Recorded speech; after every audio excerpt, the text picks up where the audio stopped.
Hunter Biden is searching where to find turtles. Seriously. All right, fellas. Are we going to play a game? We do. We have to play a game. Because here's the thing. We're talking all weekend, the news that Ron Klain is stepping down as chief of staff to the White House came as a particular blow to the Variety program. For all the obvious reasons for listeners. He's just been so good for content. So good for content. So, Michael, what are we going to do with this? We're going to play our last round of Claim to Fame. Wow. I love it.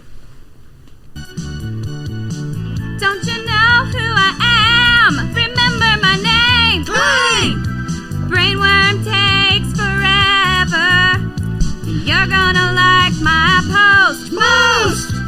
I feel engagement forever. Broken brain takes with no shame. Klain! Hot takes up to 11. Saving Joe Biden from blame. Klain! It's gonna live forever.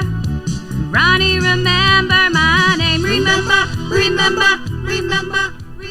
Wonderful. It is such a good song. I'm going to miss that song. The song has to live in infamy. I think we need to put that thing out just separately so everybody's got it for posterity. Yeah, no, I agree 100%. So for our new listeners, if you came in from Megyn Kelly saying last week you don't know what this game is, Claim to Fame is where I read 4 tweets, 3 of which have been retweeted by Ron Klain, 1 which has not. They're all insane, which means this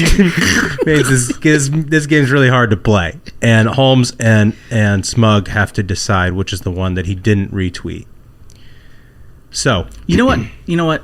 This is the last Claim to Fame. We should let Ashbrook play a game. Oh, you want to play? You want to play? You know, the last time I played a game I won, I beat Smug. I think it was how many retweets. Look at this. And this is the things I get. You know what? Yeah, right. Yeah, you can't include a Bengals fan because they immediately That's just the thing. You spike let the the football. tech staff in for a second. You try to be nice. And then you get the social media intern. The social media intern inviting people to things. This is amazing. It's totally off the rails. Okay, it's off the rails. Okay, so tweet number 1.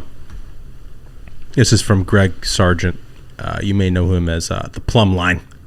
Oh, God. This is the guy who was hired as the liberal when Jennifer Rubin was hired as the conservative at the Washington Post. That's right. You can only imagine. This is an immigration thing.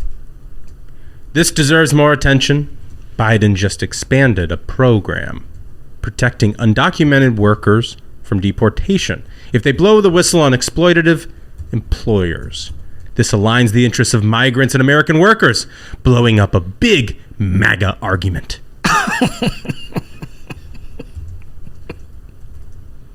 Okay. Man, I'm getting all the hits in here because he's just. This one's Jennifer Rubin. Oh, yes. Oh, boy. Yes. Biden has been thrown into the briar patch, confronted with a radical GOP House. What's a Democratic president to do? Tout his achievements, stress bipartisanship, rail against cruel forced birth mandates, confirm as many judges as possible, etc. Did he retweet it? Is he so shameful that he would retweet that?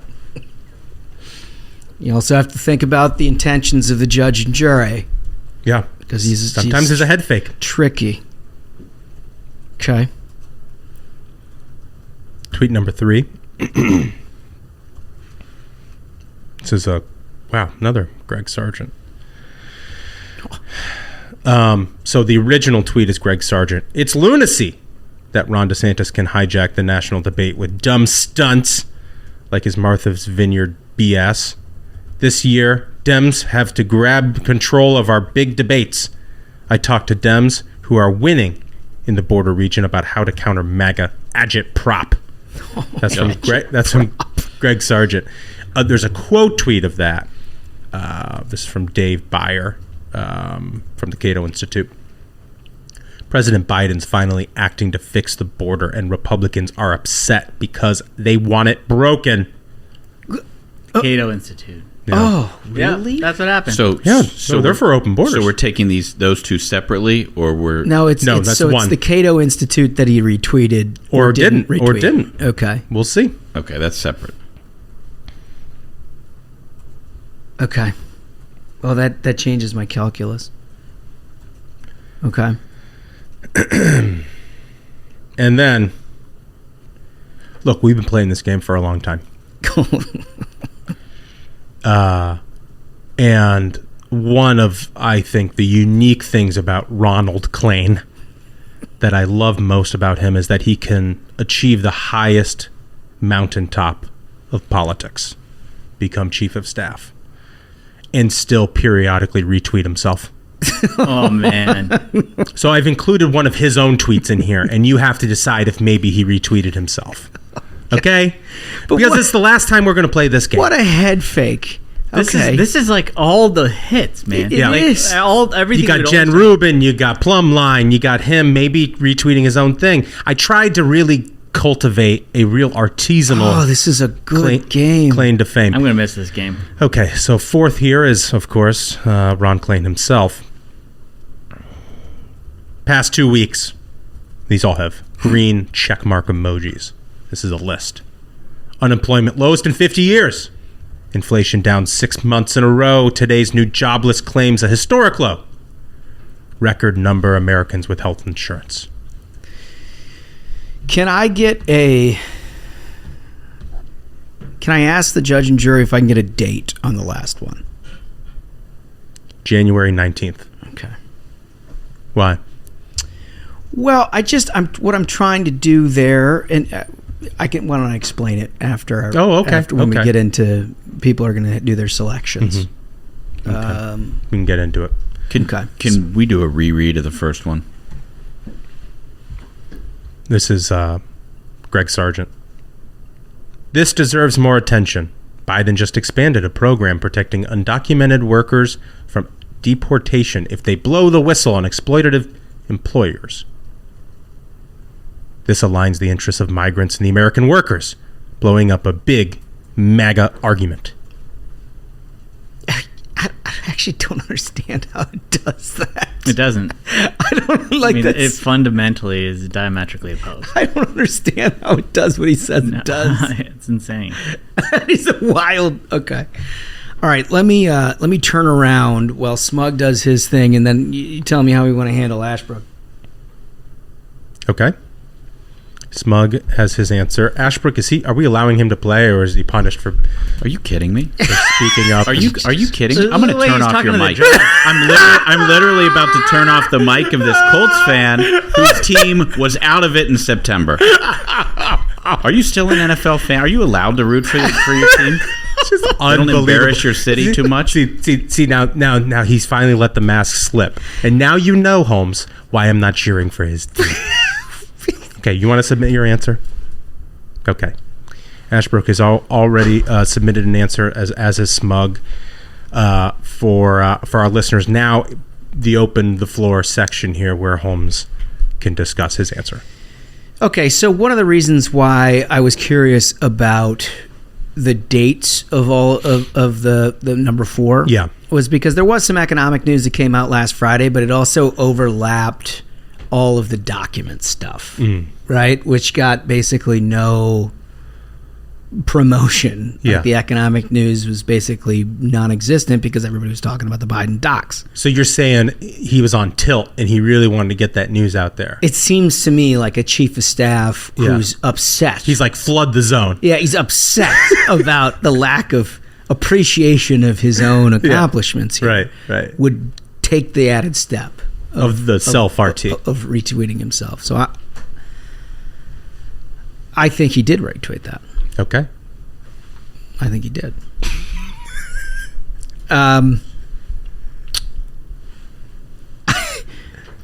Harder for me to get to the other side of this, though. I mean, the Sargent stuff, the first one, I don't understand the argument. It's very, very difficult for me to get to like. I mean, it's not mutually exclusive for him to retweet something that's insane. right? See, that's why I think he retweeted it. Is because Was that your guess? One? the beating heart of progressive politics is two completely opposing ideas that they tell your brain to accept. You know, like, yes, if you get rid of laws, we'll have less crime. Wait a minute, okay. So This is the same thing. Like, yes, if we protect migrants, then American workers' jobs are protected. What? huh? The other thing about one is that he definitively says blowing up a big MAGA argument, and a guy like Ron Klain sees that and thinks, "Oh, this validates my point." Yeah, maybe. I've been making this argument. I've been behind the making scenes. this argument, this crazy, Yeah. fucked up argument, and people haven't listened right up until now. Greg is. He's like, Sergeant knows. I say dumb shit, no one pays attention. I'm gonna go with this guy. He's saying the same dumb shit. So I also think that number 3. So one of the things that's come to our awareness is that a listener who happens to work at a conservative think tank, who is an attorney where they do a lot of work on good government issues, was listening to a program that we did on Klain to Fame months ago where we highlighted a clear retweet of a Hatch Act violation. Yeah. Right? Yeah. Oh, yeah. Something that was super obvious. This is an important story. Which is why we didn't, like, I think I lost the game because I was like, if he did that, it is a Hatch Act violation. And like that, I can't imagine a chief of staff would actually willingly do that. Well, he did retweet it. God. And this attorney who was listening then filed a complaint, at which point, I forget if it's GAO or who does the oversight of that. Yeah. But then they sent a letter to Klain saying, be like, you messed up. You violated the Hatch Act. This is your warning. God. Basically, right? Power of the program. The powerful podcast. Power of the program. But I encourage every conservative lawyer to listen to our show. For ideas to file lawsuits. Yeah, and just file as many lawsuits to screw the Dems up. Yes. so, but the reason why that's relevant to this is because I don't think it changes his behavior one bit, but it changes what he retweets. Okay. And I think he's probably searching the internet and Twitter in particular for DeSantis stuff all day long. Yeah. Right? Because that's his brain. That's the way he works. He's worried about DeSantis. So I think that's how he gets on this. But you can't retweet that. His DeSantis thing is too obvious. Even if it's not overtly political, it mentions DeSantis, the White House chief of staff getting involved in that. All of a sudden, you're going to have a whole nother thing as a potential presidential candidate. But a retweet of it by a Cato Institute guy talking about how Biden is fixing the borders and Republicans are upset about it. Now that's intriguing. You're saying it's a fig leaf he would need to enable to be able to RT it. He would need it. Yeah. So then, therefore, I think he did retweet number 3. Okay. Okay. And also, my thinking, my guess, wild guess, there's no facts to back this up. Wild Yes. speculation. I think Klain is leaving to go the campaign side. Yeah. That'd be my guess. Well, it could So be. this would be kind of like, along the lines. One other thing, if you're retweeting Sergeant on number 1, you're more likely to see Sergeant on number 3. Isn't that how Twitter works? The algorithm? If you retweet somebody, then their tweets, subsequent tweets, are more likely. Well, to show yeah. up If in you your interact feed. with an account, you see In more theory, of it. like, who knows? Yeah, who knows? So this, like, if you take the insanity of number 1 that I don't understand the logic, and it fits perfectly with Klain, the Ron Klain retweeting of himself during a document issue, and the fig leaf that he needs for DeSantis to cover up the in the Cato thing on number 3, it leaves Jennifer Rubin as the one he does not retweet. Okay. So your guess is number 2. Yeah. Ashbrook, your guess is number 2. This is the Jennifer Rubin. And so my thinking is he did retweet number 2 because Duncan wants to do the reverse of the reverse. But- Go out with a Rubin retweet. But the last thing I will say about the Jennifer Rubin retweet, as a chief of staff, again, I'm ascribing logic to this guy who's had none. So I'm very, very reticent to do this. I don't even look at the content. I'm playing the player, not. No, I'm not playing it's the a hand. better play with Klain. It's a reason why you're better at this. But to start a new Congress before they're even voting on their first day with this bizarre sort of like partisan rant Right. about the insanity of House Republicans, of which he needs to do a lot of work with over the next 6 months, seems to be like the worst thing a White House chief of staff could do. Well, he did it.